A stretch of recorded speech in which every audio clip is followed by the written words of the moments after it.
Hello and welcome to the India presentation for the Cairo American College trip happening in October.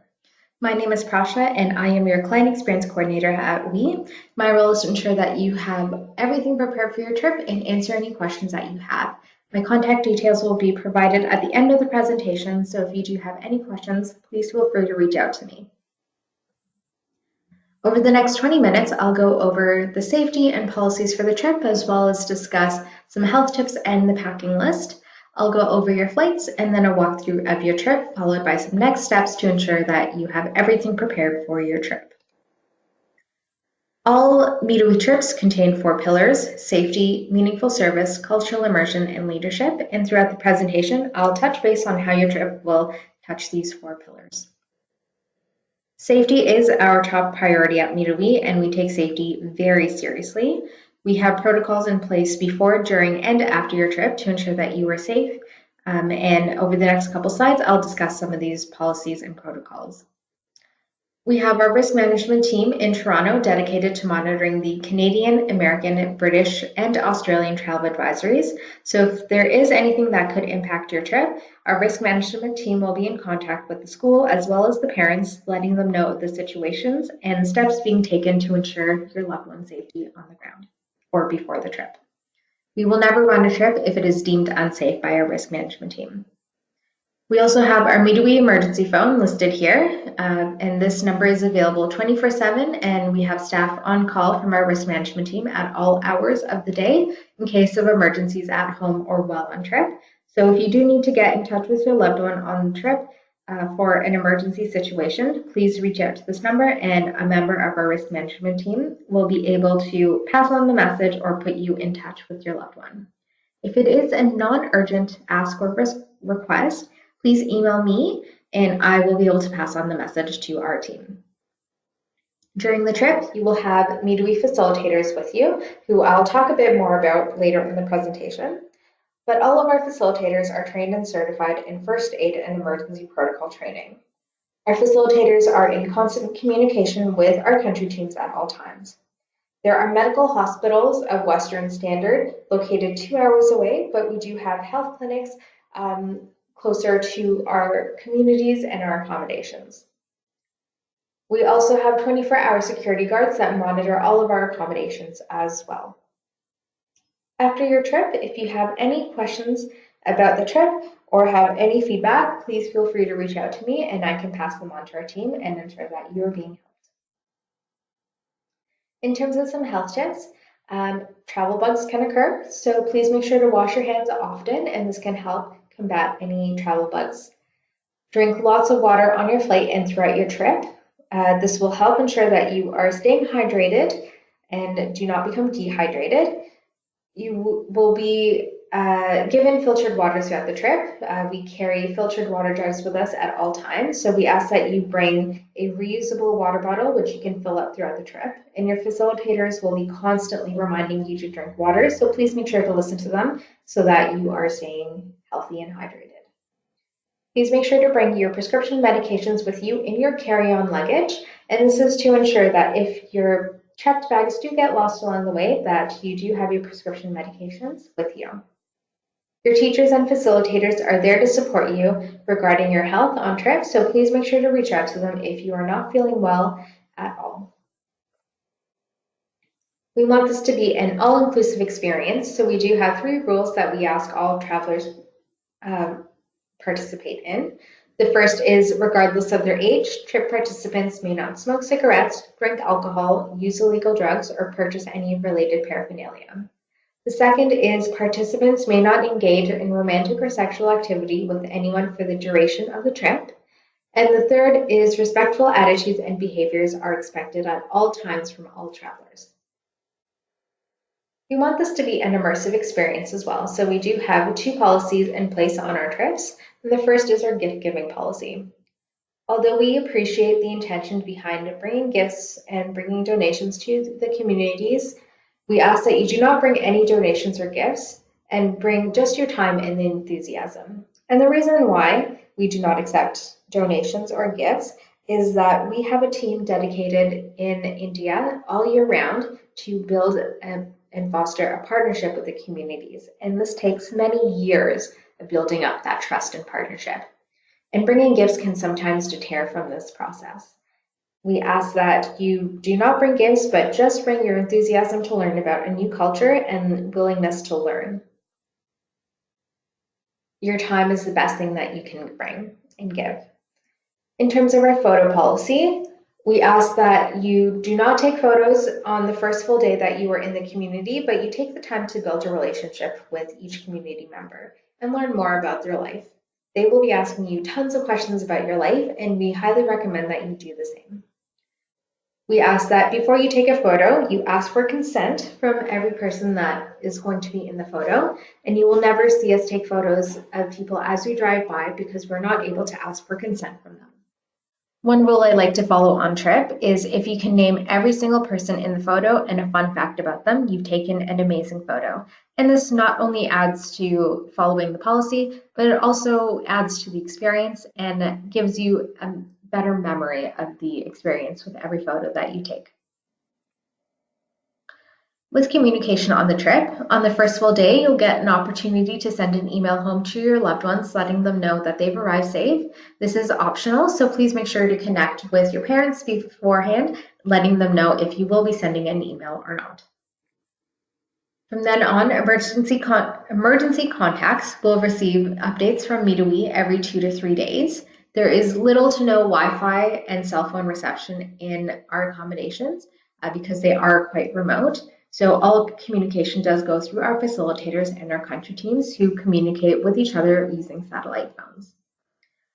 Facilitators will write up a blurb about what the group has been doing and will try their best to include a photo, although the connection is sometimes not good enough to send a photo, but we will try our best to include a photo in every update that we send. Again, we do have our emergency phone number listed here in case of an emergency and you do need to get in touch with your loved one on the ground. Cell phones are allowed on our trips, but we ask that you do take out the SIM card or put your phone on airplane mode, and this is to ensure that you are not racking up hefty data charges, which can occur, especially in international areas where the roaming charges are quite high. We also ask that cell phones are put away during programming to ensure that you are getting the most out of your experience. Packing do's and don'ts. We ask that you bring all of your items in a hiking backpack or a duffel bag. You will be responsible for carrying your bags from your transportation to your accommodations, and this can be about a 5-minute walk. The roads are not really paved and they're cobblestone roads almost, so having rolling bags can be a little bit difficult to maneuver, and the wheels on the bags can get damaged or destroyed on the walk there. So it is better if you can bring a bag that you can carry, but if a rolling bag is the more comfortable and easier option, you are able to do so. For the volunteer build site, we ask that you wear long pants, t-shirt, and a comfortable, sturdy pair of closed-toed running shoes or shoes. And this is to ensure that you are being protected from any debris on the build site. Comfortable clothing and light layers are the way to go. It can get quite warm during the day, so having loose fit clothing is best. Things that are comfortable wear, cotton material or sweat wicking material is great. Having a light layer is also awesome and a great recommendation to bring on the trip. It can get chilly at night, so having either an extra sweater, a pullover, or a zip-up hoodie can help protect you and make sure that you're staying warm if you do get cold during the nights. Shirts must cover your shoulders and chest, and any shirts you bring must reach your knees. In terms of shoes for the campsite, we ask that you bring, you can wear either a pair of flats or flip-flops with you in your accommodations, but when you do your activities, we ask that you wear closed-toed shoes that you're comfortable wearing for long periods of time. We ask that you bring no more than $200 US in spending money for souvenirs or food to purchase at the airport. You will get a chance to convert your cash into Indian rupees at the airport, but if you'd like to exchange them ahead of time, you are more than happy to do so. iPods and music players are great for travel, but must be put away when programming starts. And cameras are highly encouraged, so you can take tons of photos. You can either bring a camera yourself or use your cell phone as your camera. We also ask that you bring a universal or UK travel plug. The accommodations do have UK style sockets, so having a converter, if you are bringing items to charge, is highly recommended. In terms of packing don'ts, we ask that you do not bring leggings, yoga pants, or skinny jeans. This is for two reasons. The first is as you're doing work, you will get quite hot and warm, and having clothing that does stick to your body is not comfortable, so having loose fit clothing is best. And it is also to ensure that we are being culturally sensitive to the communities that we work in.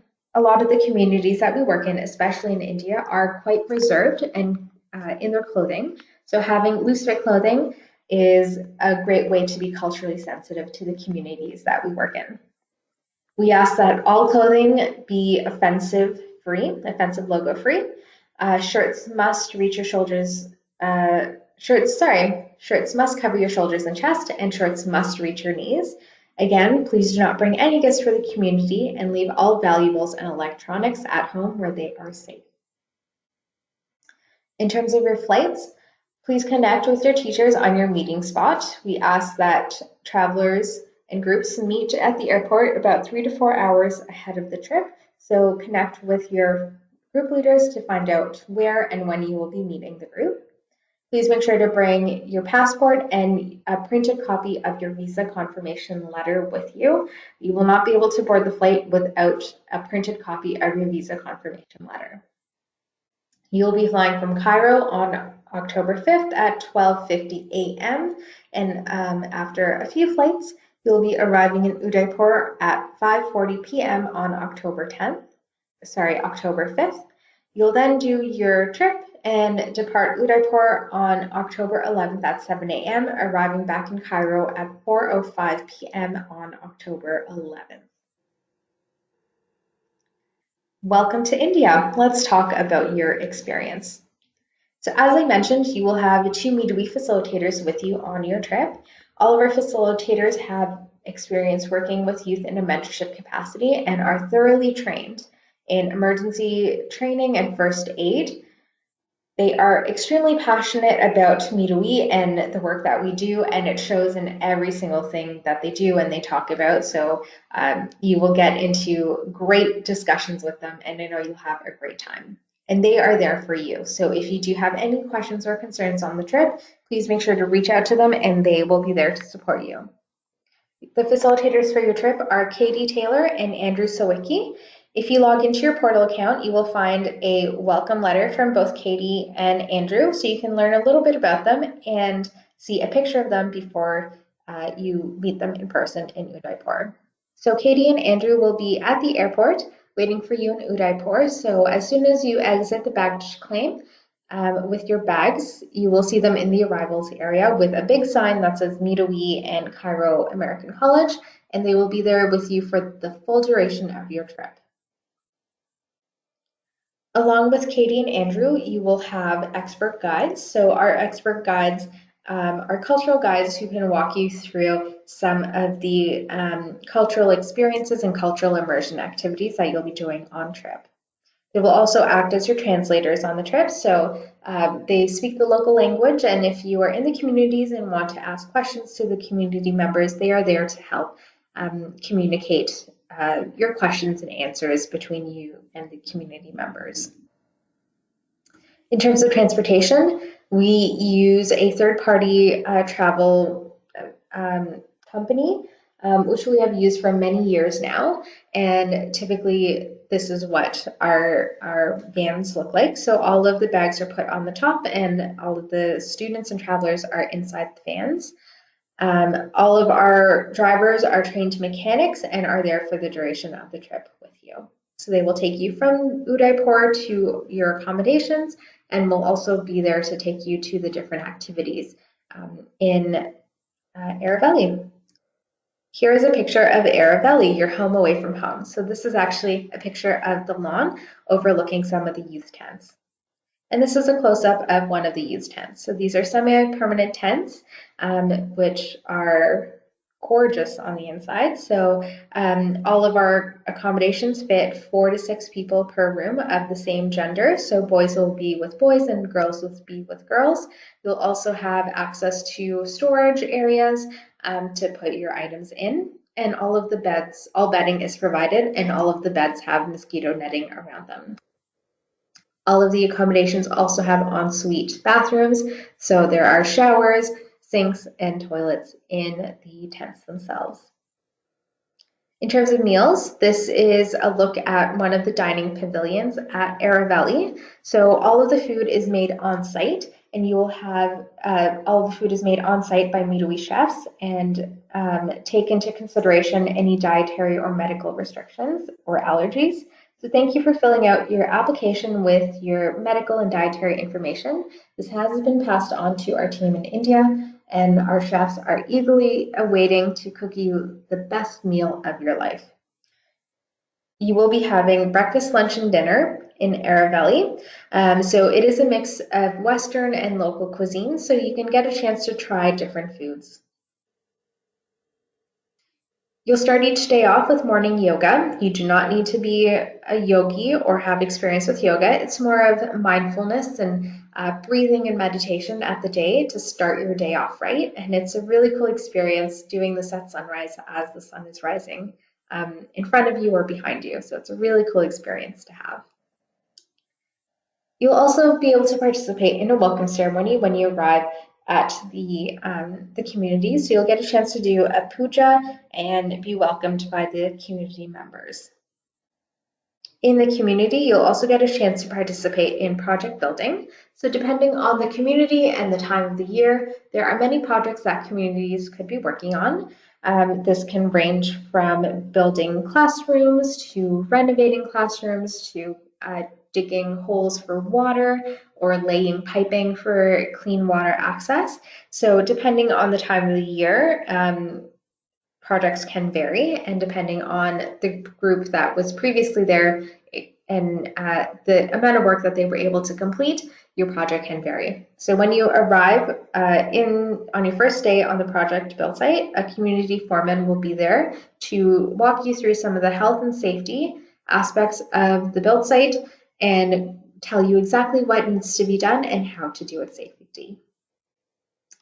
All safety equipment will be provided with on the build site.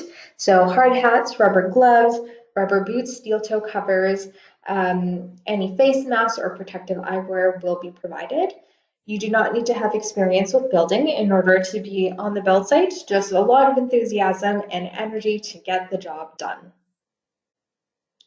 You'll get a chance to see education in the past and education in the future. So this is an example of a typical classroom in Udaipur and the province of Rajasthan. So as you can see, they're made of mud and rocks and different debris.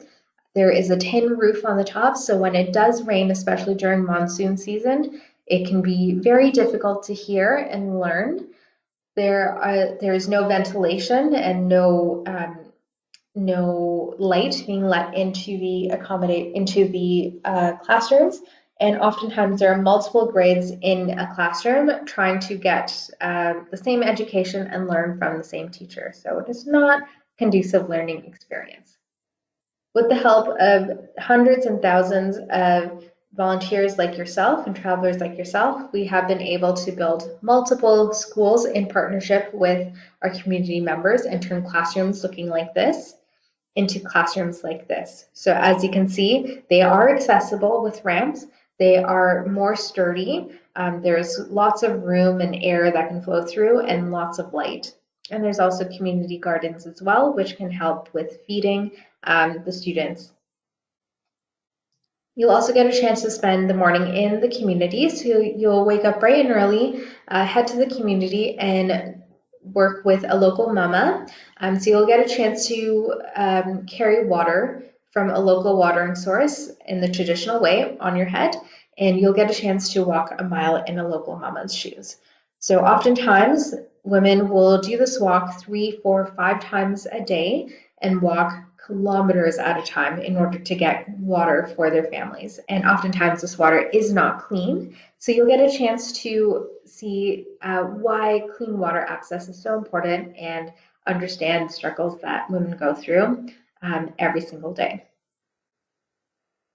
You'll also get a chance to do some cultural immersion. So you'll get a chance to participate in a cooking class and learn how to make some traditional cuisine. One of the cultural activities you'll get to do is you'll get a chance to visit Kumbhalgarh Fort, which is the second largest manned wall in the world after the Great Wall of China. So you'll get a chance to visit and learn more about the history of Udaipur and the history of Rajasthan. You'll also get a chance to do some Bollywood dancing and learn a routine which you can show your friends and family when you get back home. And you'll get a chance to do some henna. So henna is a traditional temporary tattoo work that is very traditional and uses all natural dyes. So you'll get a chance to sit down and do some henna on your hands. Turning experience into action. So at the end of your day, after dinner, your facilitators will lead you through different modules and activities, which will go over some of the things that you've learned throughout the day. So you'll get a chance to discuss some of the things you've seen and done and learn more about the history and the reasoning behind why we work in the area. You'll also get a chance to do some leadership activities, which will help hone your leadership skills. I've been talking a lot, and a video is worth 1,000 words. So I do have a video here, which I can show you. I will link the video to in the description box at the bottom, so you're able to watch the video and see what you'll be experiencing in India. In terms of next steps, please visit your portal dashboard for a checklist of items still outstanding. You'll also be able to find a copy of your trip itinerary, welcome letters from your facilitators, Katie and Andrew, and the packing list. If you have not completed your application, please make sure to do so as soon as possible. An application is required in order for you to travel with Me2We.